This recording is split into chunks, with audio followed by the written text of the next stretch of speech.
Alors,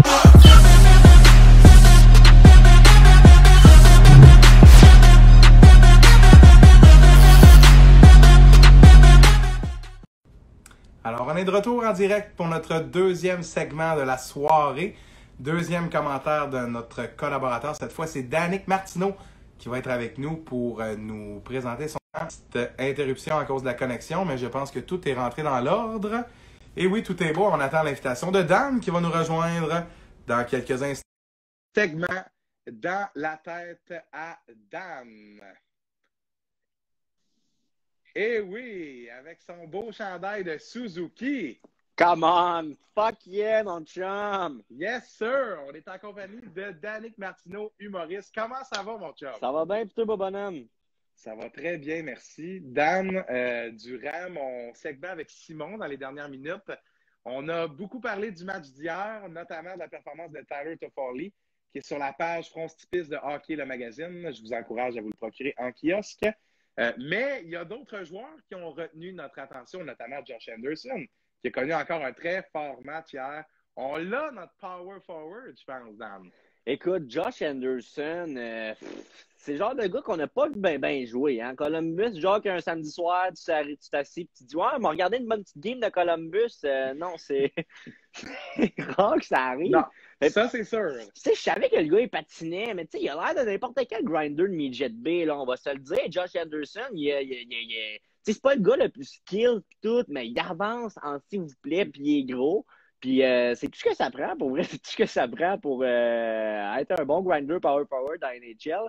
Et moi, honnêtement, pour vrai, j'ai regardé jouer Josh Anderson hier, bon, et je me disais, ça n'a pas de bon sens que ce gars-là, parce que je trouve que justement, c'est le genre de gars parfait. Je comprends pas comment Marc Bergevin fait pour trouver ces gars-là. Parce que ce Josh Anderson, je me disais justement ça hier, est tout ce que je reprochais à Max Pacioretty. C'est-à-dire qu'il n'est pas nécessairement skills comme Pacioretty, c'est pas nécessairement un sniper, mais il va d'un coin, puis il patine vite, puis il plaque. Puis mon Dieu, je me rends compte que pour jouer avec des gars comme Nick Suzuki et Jonathan Drouin, c'est tout ce que tu as besoin.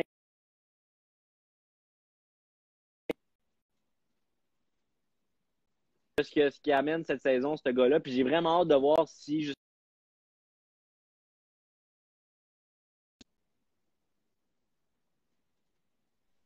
Moi, je te perds un peu, ça load un peu. Ouais, moi, on me perd-tu? Ça load un peu. Le chat, dites-nous donc qu'est-ce qu'il y en est. Est-ce qu'on me perd moi? On perd juste Matt? Oui, toi, Matt. OK. Je pense que c'est toi qui on perd un peu de pas de temps en temps. Ouais, moi je voyais le petit écran loadé, mais d'après moi, là, on a l'air pas pire. Mais j'ai entendu ton commentaire sur Josh Anderson, je suis d'accord avec toi. C'est le fun d'avoir un gars aussi impliqué. Ouais. Il déplace de l'air en tabarouette. Ouais, c'est ça. Dites-nous ce que vous en pensez dans le chat, là, mais j'ai rarement vu un gars avancer aussi vite, un bon gabarit. Et ce gars-là, on dit que son pire ennemi serait lui-même. Il va tellement vite, peut forcer dans la bande, ça briser les épaules comme c'est déjà arrivé dans le passé. Et puis, là, je vois dans le chat qu'on a quelques commentaires par rapport à ce que ça bat. Mais là, je pense que ça y va. Là. Je pense que ça roule. Là, eux autres doivent être un bon 20 secondes en retard avant qu'on voit les commentaires. Fait que je pense que là, ça y va. Tant que moi, je ne te vois pas bugger, je pense qu'on est chill. Là, c'est bon. Ouais, là ça a bien du bon sens. Fait que, tout à fait. Non, c'est super intéressant de l'avoir allé. Et puis, par rapport au début de saison du Canadien, Dan, au match d'hier, as-tu d'autres commentaires à nous faire? Écoute, Nick Suzuki, je suis pas capable d'évaluer ce gars-là. Tout ce que je sais, c'est qu'il m'excite beaucoup. Il me rend très heureux. Mais j'ai la misère à évaluer Nick Suzuki. Je comprends pas qu'est-ce qu'il peut devenir. Je trouve que Patrice Bergeron, c'est une bonne comparaison. Ryan O'Reilly, parce que tu vois que sa plus grande force, c'est vraiment son IQ, son intelligence pour le jeu, mais il est lent même. Au début, je me disais, il est pas rapide. Non, il est plus lent même. Là. Il est vraiment pas rapide. Et je me dis, si ce gars-là peut s'inventer un coup de patin, on a vraiment de quoi. Jonathan Drouin, comme je te disais, quand je t'allais faire mon petit tour lundi pour venir présenter le podcast, Jonathan Drouin qui est tombé dans la bonne chaise, on s'attend à pas grand-chose de lui. Et ce que je me rends compte de Jonathan Drouin, là, tu le vois pas tant, mais il rack up des points. Puis à un moment donné, ça t'en prend au moins un joueur de même. Hein? Un joueur que tu le vois pas tant, mais il est sur ton top 6, puis il va quand même finir l'année avec 60 points au moins pour 80 matchs, à peu près de quoi de genre si joue tes bons line mates. Fait que non, je trouve que tout le monde, justement, cette année, comme je te disais lundi, les Canadiens tombent dans leur chaise. Chaque joueur est à sa place. Les grinders ont un rôle de grinder. Les joueurs de talent jouent enfin avec d'autres joueurs capables de faire de quoi. Fait que c'est vraiment rassurant comme début de saison pour le Canadien. Puis avec le boss, comme on l'appelle, hein, le boss Le encore en boss, ben santé oui, d'un but. le Je pense qu'on boss. peut se rendre loin en Titi. Non, je suis totalement d'accord avec toi. J'ai vu quelques commentaires dans le chat par rapport à Philippe Danault, qui n'a pas encore trouvé le fond du filet. Mm-hmm. Et pour citer la Poche Bleue, qui est en direct présentement, qui font eux aussi leur podcast présentement, qui ont révélé les demandes du camp Danault, qui c'était 5,75 millions de dollars par saison pour 6 ans. On dit que le Canadien avait offert aux alentours de 5 millions. Là, on dit que cette offre-là ne serait plus sur la table. Et là, ma question pour toi, est-ce que Philippe Danault s'est brûlé à vouloir être trop gourmand ce début de saison-là? Parce que si Danault fait une saison d'une vingtaine de points en 56 matchs, ça va être très, très difficile pour lui Ah, de demander un salaire en ah, haut de 5 millions. gros. Et en année de négociation de contrat, honnêtement, il n'y a rien qui augure bien pour lui jusqu'à maintenant. Là. Non. Il joue pas du Non. mauvais hockey, par exemple. Il joue des matchs très honnêtes. Ben, Mais pour un salaire, à ce point-là, on demanderait peut-être on voudrait qu'il noircisse la feuille de pointage, ah, comme on non, dit. non, non. Écoute, je l'aime bien, Philippe, là, mais je suis désolé, là. Je veux dire, c'est pas un billet de l'Auto-Québec gagnant, ce gars-là. Là. Tu sais, il va faire sa job. Et justement, Philippe Danault est un des perdants de tomber dans leur chaise, comme je disais tantôt. Exactement. Ça, c'est très, Lui, très bien là, dit. mon gars, là, il est tombé le cul dans une chaise préfaite pour lui. C'est un Ah centre de ouais, ouais. troisième ligne. Il est là pour ça. Et moi, ce que je trouve le meilleur là-dedans, bon, c'est que il peut pas chialer parce que les mêmes wingers que l'année passée, il n'est pas passé de la première ligue à la troisième avec genre Byron et Dale Weiss, là. Il joue avec les mêmes wingers. Donc, il n'y a rien à dire. Et moi, pour vrai, je suis content parce que je le voyais l'année passée que c'était grosse demande. Puis, ben, voyons, Dano, je t'offrirais même ça, même pas ça à NHL si tu montais 86 overall. Calme-toi, là. Calme-toi. Mais je comprends parce qu'on l'employait comme ça. Puis, tu sais, nous, on a vraiment une vision de fan de la NHL. Puis, on sait quel joueur est un top 6, un top 9, un top 3. Mais quand ça fait 2 ans, comme Philippe Danault, que tu joues sa première ligne à Montréal, puis ça va pas si mal que ça allait bien, il faisait bien sa job. Je pense qu'il s'est mis qu'à croire qu'il était pas si pire, puis qu'il méritait peut-être un salaire de bon deuxième centre, puis qu'il méritait d'être deuxième centre à Montréal. Sauf que là, reality check, mon homme, et boy, que t'es un troisième centre, puis que tu fais te lancer, s'il vous plaît. Fait que accepte ton 4.2, 4.5, ou bien va jouer ailleurs, parce que je suis désolé. Mais oui, on en veut des Québécois, mais on veut surtout une Coupe Stanley. Puis là, on est plus proche que jamais. Fait que si t'es pour faire ton arrogant et ton chialeux, ben, va broyer ailleurs. Ah, ben ouais, il y avait des choses à dire sur Philippe Danault, mon dame. Non, mais, T'avais ton sac à mais vider. au contraire, ça me fait chier pour vrai parce que moi, je vois Dano comme un gars qui veut rester avec le Canadien à tout prix. Puis je le vois, genre, justement, je m'attendais pas à ça quand c'est sorti, que justement, il se voyait peut-être plus big shot qu'il était. Ça m'a comme un peu, tu sais, Dano, on le voyait comme le petit travaillant québécois qui nous en donne tout son argent, qui va jamais abandonner. Sauf que là, à la fin de l'année passée, il m'a montré qu'il se pensait un peu coq, un peu vedette.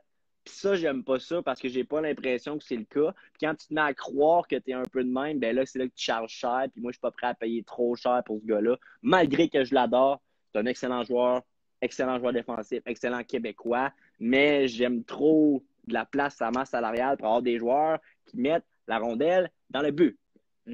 Ça, c'est sûr. Et on va faire un peu de pouce sur ce sujet-là parce qu'il y a beaucoup de commentaires dans le chat qui sont relativement intéressants. J'ai vu un commentaire qui parlait de Jake Evans, qui pourrait peut-être éventuellement le remplacer Hey, dans cet échiquier-là, c'est ça. étant donné qu'on commence à avoir une ligne de centre qui est bien garnie. C'est ça. Dan, parle-moi un peu de comment tu trouves Jake Evans. Il est très solide depuis le début de l'année. Et Et ce gars-là, dans la NCAA, c'était sûr, là. C'était sûr que s'il travaillait avec la même éthique de travail qu'aux États-Unis, c'était sûr à 100% qu'il allait monter dans la Ligue nationale et pas pour jouer sur un quatrième trio, là. C'est un gars qui a quand même du talent en plus de tout ça, qui a marqué plusieurs points dans la NCAA. Je n'ai pas la statistique avec moi. qui a commencé 4e centre avec le Rocket de Laval, monté 3e, 2e jusqu'à premier, jusqu'à la Ligue nationale, fait sa place devant Péling, qui est un choix de première ronde, c'est un choix de 7e ronde. Ce gars-là a quand même beaucoup de petits trucs dans son portfolio déjà pour un gars qui n'a pas 100 matchs là, dans la Ligue nationale encore. Là. Et il joue comme un vétéran. C'est ça le problème. Il y a quel âge, Jake Evans? 23? Ouais, si je ne me trompe pas. Dano a quoi? 25? 26?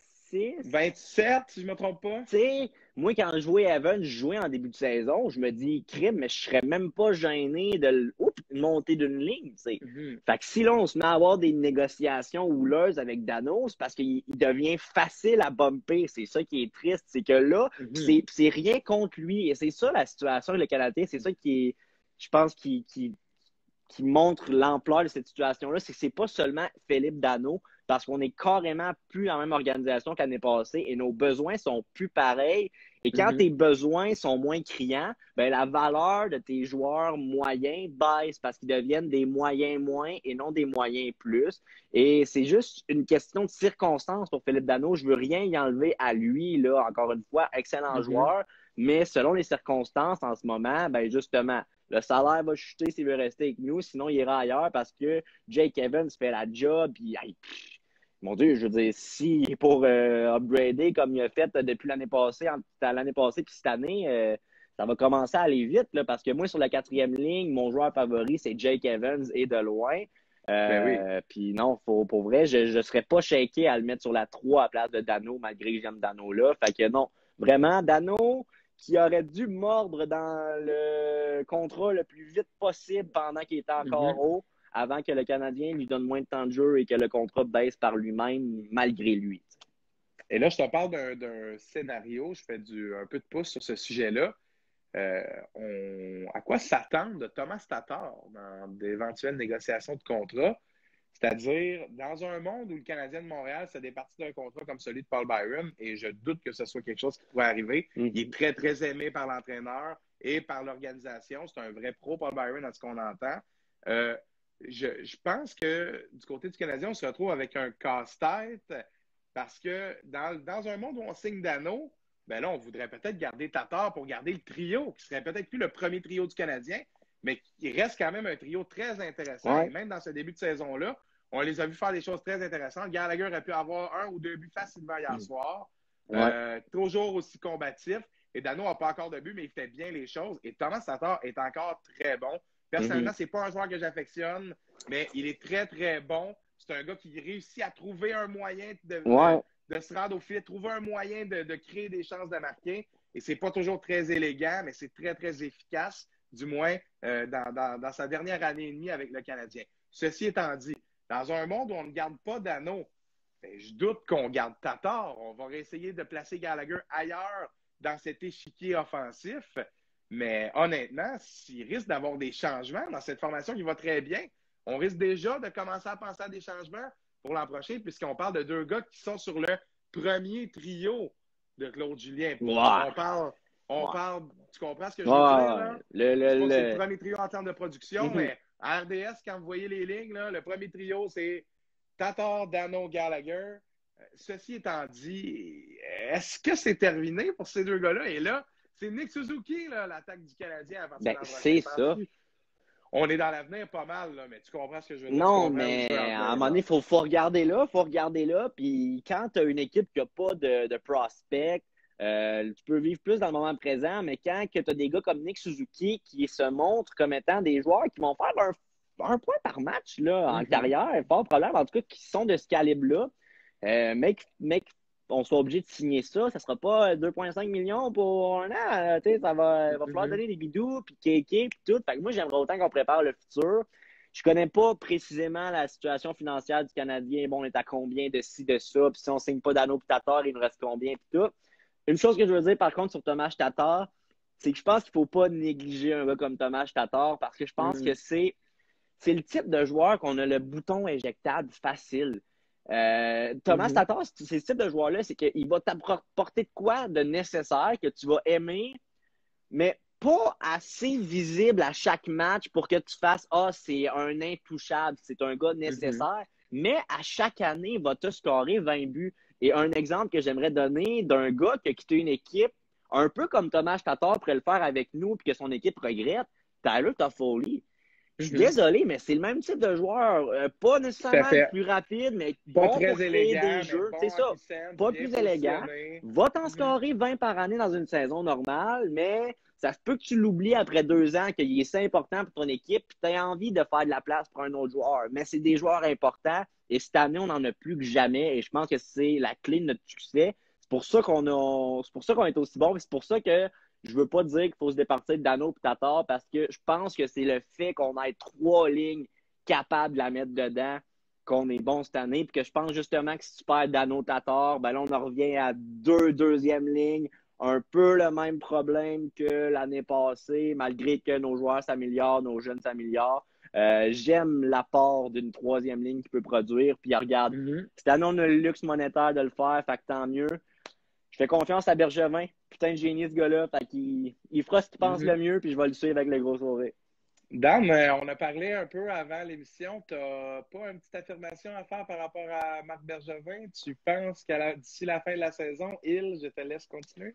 Marc Bergevin, je pense qu'il mérite de gagner DG of the Year dans la NHL. Après 10 matchs, là, on met ça sur pause. Ouais. Martineau, là, le Ben, gars des chansons, là, lui, là, ça va être écrit. Là, ça va être écrit sur dit... Narcity demain, ouais, on va faire un post. Il va y avoir un article là-dessus. Danick Martineau prédit Marc Bergevin DG of the Year. Ouais, non, mais c'est pas fou parce que c'est direct. Les acquisitions du DG sont directement liées au succès de l'équipe. Donc, c'est vrai que jusqu'à maintenant, 1 + 1 donne 2.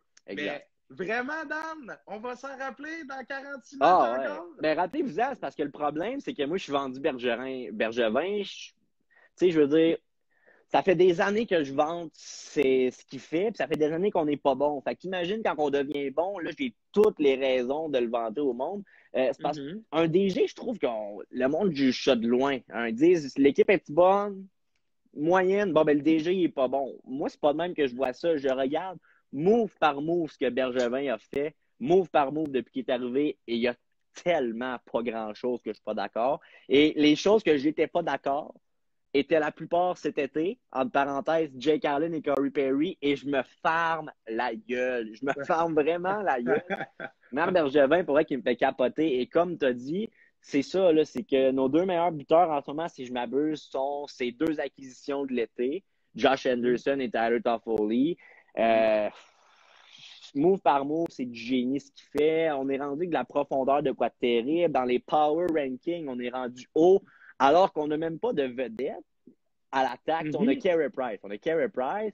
Mais tu sais, au Shea Weber, ça se fait vieux. C'est plus nécessairement une vedette de la Ligue. Nick Suzuki est vraiment bon, mais pas encore assez pour être nécessairement une vedette.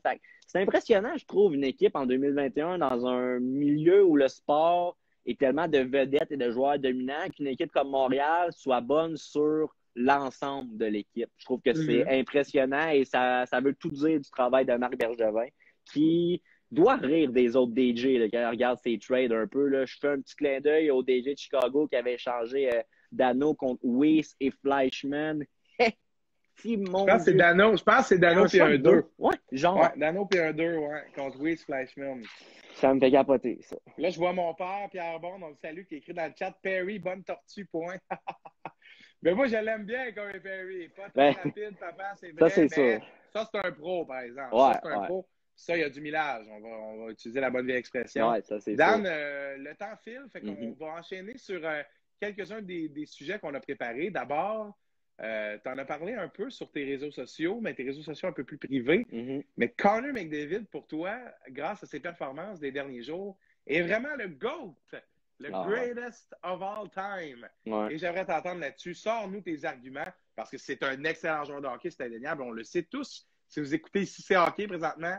Vous êtes dans les 134 personnes qui sont connectées. Vous savez assurément que Connor McDavid est un excellent joueur de hockey. Mais la question, est-il le meilleur de tous les temps? Parce que jusqu'à maintenant, qu'est-ce qui est le plus important aussi? Les statistiques, les succès d'équipe? Ah ouais, Dan, on t'écoute dans la Le plus important, c'est jouer au hockey, Big. C'est regarder quelqu'un aller sur la glace et dire ouais, ce gars-là, Il est Il est bon, il est magique. vraiment bon, il est incroyable ou il est meilleur que tout le monde de ce que tu as jamais vu. Et moi, je n'arrive pas à comprendre le monde que leur GOAT n'est pas dépassé les années 2000. Et regarde, pour certains sports, là, je suis pas multisport à 100%, là, mais genre, moi, mon GOAT, c'est Tom Brady. Mon GOAT, c'est LeBron James. Mon GOAT, c'est Connor McDavid. Et la raison est simple. On ne manque personne. Et je comprends pas, je comprends que, tu sais, dans le temps, oui, plus de points, etc., mais avez-vous pris le temps? Il y en a repassé à la télé, là, dans le confinement, là, des games de dans le temps, là. Et moi, Ouais. pour la première fois de C'était ma pas vie, très bon le eh, calibre, m'a dit. non. Pour la Tabarouette. première fois de Je suis ma pas un grand vie, joueur de hockey, là, mais tabarouette, je pense que ah, j'en aurais t'aurais fait la scoré une coupe. NHL. T'aurais fait la Ah, j'aurais NHL, scoré Big. une coupe, mon gars. C'est ridicule, ça me fait capoter. Puis j'ai pris le temps de regarder l'autre jour une game de Wayne Gretzky, justement, dans ses bonnes années, ça repassait. Et je me suis dit, mon Dieu, il était si dominant, je vais me donner la peine. Et pour vrai, si t'enlèves les numéros et les noms, ces chandails, et le style, je sais pas si je reconnais Wayne Gretzky. Enlève les numéros et les noms, ses chandails, et je vais reconnaître Connor McDavid. Parce que Connor McDavid est. OK, je vais expliquer mon point Ouais, le ouais, plus non, rapidement c'est. possible. Ouais, ouais. Dans le temps, il faisait pas beaucoup d'argent là-dedans. C'était pas élitiste comme sport, c'était pas des millionnaires. Donc, il devait perdre du monde qui allait faire d'autres métiers. En 2020, 2021, si tu es bon au hockey, mais que tu veux devenir médecin, ça arrive pas. Il y a personne qui est de calibre NHL qui finalement devient médecin ou plombier. Voyons, si je suis trop impliqué, je suis pas capable de dire des mots. En 2021, ça arrive pas. Tu manques pas un jeune talentueux. Alors, c'est tous les meilleurs au monde de ce sport-là qui a évolué avec les années. Et un gars comme Connor McDavid fait des choses que personne d'autre est capable de faire. Quand, mettons, Wayne Gretzky était capable de se créer de l'espace, avait une vision du jeu, fine. Mais sur un coup de chance, ça pouvait arriver qu'un autre joueur fasse un jeu que Wayne Gretzky faisait. Sur un coup de chance, est-ce que ça peut arriver qu'un joueur de la NHL traverse la puck bord en bord de la glace comme McDavid? Non, parce que c'est illégal de mettre des fusées sur ses patins. C'est là Moi, je vois que. Marc-Antoine Monpetit.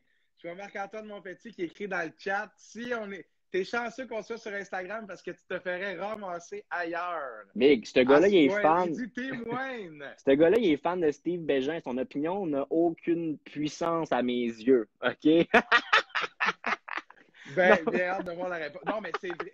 Wayne Gretzky, c'est un joueur fabuleux. Ben Là. oui, On je l'a dis pas pas le vu. contraire. On est un là. peu jeune et moi, je comprends totalement ton point pour vulgariser un peu ton propos. Moi, je suis 100% d'accord avec ça.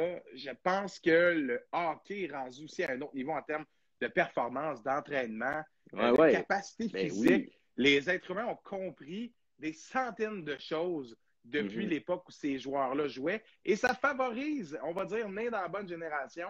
Ben oui, ben Ces oui. gars-là, nés dans la bonne Oui. génération, ça les avantage et ça les favorise. Ils sont encore meilleurs grâce au progrès qu'on a fait dans Ouais. le sport et dans toute la société en général.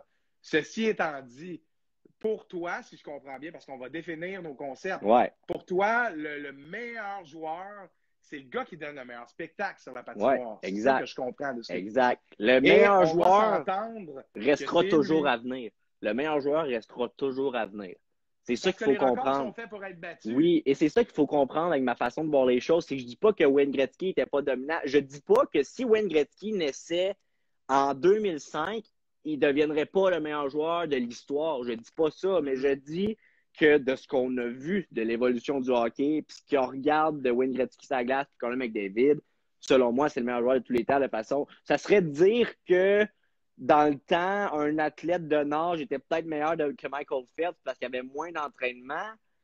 Non, Michael Phelps c'est le meilleur nageur de tous les temps parce que c'est la réalité. Ben oui, ben non. On comprend et je pense que c'est un point de vue qui est très compréhensible. On va Ouais. terminer avec un petit sujet un peu moins connu du grand public. Un sujet qui va attirer l'attention des vrais connaisseurs de hockey et surtout des amateurs de hockey junior qui ont regardé le dernier championnat mondial de hockey junior qui s'est terminé par une victoire crève-cœur, crève-cœur des États-Unis en finale contre le Canada. Dan, parle-nous de Trevor Zegras qui a été ma révélation personnelle dans ce tournoi-là, Tim Studley aussi a été exceptionnel dans le tournoi. Mais Trevor Zegras nous a montré une paire de mains. Là. Oh. Ça faisait longtemps qu'on avait vu. Moi, j'avais l'impression de voir le fils de Patrick Kane. Et vraiment, Zegras a été très, très impressionnant. Il n'est pas dans la Ligue nationale avec les Ducks. Il n'a pas fait l'équipe. Il a joué un match hors concours contre le club école des Oilers. Ils l'ont emporté en tir de barrage. Je ne sais pas si vous avez vu le but de Zegras en tir de barrage qui a donné la victoire aux Gulls, le club école des Ducks. Là. Incroyable. Incroyable. Ces mains-là. Parle-nous un peu de ce gars-là et de ce que tu en penses. Moi, j'ai envie de te parler des Ducks, là. Je veux dire, c'est qui gère cette équipe de broche à foin-là? C'est parce qu'ils sont en Californie et qu'ils n'ont pas d'hiver qu'automatiquement, ils ne savent pas jouer au hockey. Je suis le seul qui va pas en faire qu'eux autres. Ils sont pas 19 capables. buts marqués depuis le début de la saison. C'est la pire équipe de la Ligue. Après 10 matchs, les Ducks, l'équipe au complet, avait moins de points que McDavid et Draisaitl. Ça veut tout dire. C'est triste, c'est démoralisant. Et après ça, tu as le meilleur joueur qui n'a pas encore mis un pied dans la NHL, selon moi, qui joue dans ton club école, puis qui te le montre. Là. Trevor Zegras a envoyé un message à tout le monde avec sa non-celebration après son shootout goal. Ouais. J'ai jamais vu un gars avoir une face plus de qu'est-ce que je fais ici. Pour vrai. C'est de la confiance, ça. Ouais, on aurait dit un gars de secondaire 5 qui se fait garder dans un groupe de maternelle, puis sa mère vient le chercher, puis il est juste comme mais qu'est-ce qui s'est passé aujourd'hui? Pourquoi j'étais ici? Je comprends pas qu'est-ce que les Ducks pensent. Je comprends pas. Parce que moi, je t'ai rappelé que Nico Deslauriers est dans le line-up des Ducks. Là. Moi, mais il y a quelques buts, déjà. Ben oui, puis c'est ça. C'est qu'il est même pas à plaindre. Là. Il paraît bien en ce moment dans les Ducks. Trevor Zegras, je comprends pas. Je trouve ça triste. Et le gars, comme tu dis, m'a impressionné au World Juniors. Moi, Studley a été bien bon, là, mais c'était rien à côté de Zegras parce que Studley, il était intense. Zegras, on aurait dit que c'est un papa à patinoire avec des enfants qui est juste là pour le plaisir. On aurait dit qu'il se donne pas.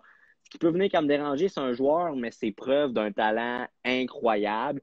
Et en plus, il est grand. Je comprends pas. Je comprends pas ce que les Ducks font. Je sais pas s'ils se font désirer. Et moi, j'ai beaucoup de plaisir à la regarder. Les commentaires sur les posts des Ducks d'Anaheim, autant sur Facebook que sur Instagram. Et je te dirais qu'à peu près... les gens réclament Zegras? À peu près, après chaque match où il y a une défaite, qui n'ont pas marqué plus que 2 buts, les commentaires, 1 sur 2, c'est juste écrit en majuscule Trevor Zegras. Trevor Zegras. Trevor Zegras. Trevor Zegras. Les fans des Ducks, imagine être fan des Ducks, Big. Puis que Trevor Zegras est dans le club école. Voyons. T'es off, certainement. Mais t'es content de ton ami Maxime Comtois. Méchant. Lui, il roule quand même. Lui, il va très bien, Max Comtois, depuis le début de la saison. Déjà quelques buts pour lui aussi. Mais c'est vrai que c'est pas facile pour les Ducks. Je vais te le concéder. Dan, on arrive à la limite de notre temps déjà. On a déjà fait notre 30 minutes. Je pense qu'on a dit pas mal de choses. Mais 2 gars passionnés comme ça se laisse ça roule. courant. Hein? Ça roule. Puis, ça pourrait partir pendant plus longtemps encore. Improvisation mix de 30 minutes. Pas mal ça. Le thème entier de la Ligue nationale. Exact. C'est ça. Fait que je te remercie beaucoup, Danick Martineau, d'avoir participé au podcast Ici Hockey, la première édition du mercredi avec les collaborateurs. Tu vas être de retour dans quelques semaines. Yes. On n'a pas encore la date de ta prochaine apparition, mais tu pourras certainement nous faire une mise à jour si tu penses encore que Marc Bergevin va gagner DG de l'année. Et nous parler de ton optimisme ou non du Canadien, tout dépendamment de comment ça se passe pour eux, parce que là, avec ton chandail, on voit que tu es un fafane, Martineau, là. Hein? Merci beaucoup, Dan, d'avoir participé. Puis on se redonne des nouvelles très bientôt. C'est un plaisir de t'avoir avec moi sur l'émission. Merci à toi, mon Matt. Très fort encore une fois. Puis allez dropper un follow à Ici c'est Hockey. Malgré que je ne suis pas là dans les prochaines semaines, souvent j'aime ça me présenter en terre puis dire une couple de niaiseries. Fait que à ne pas manquer.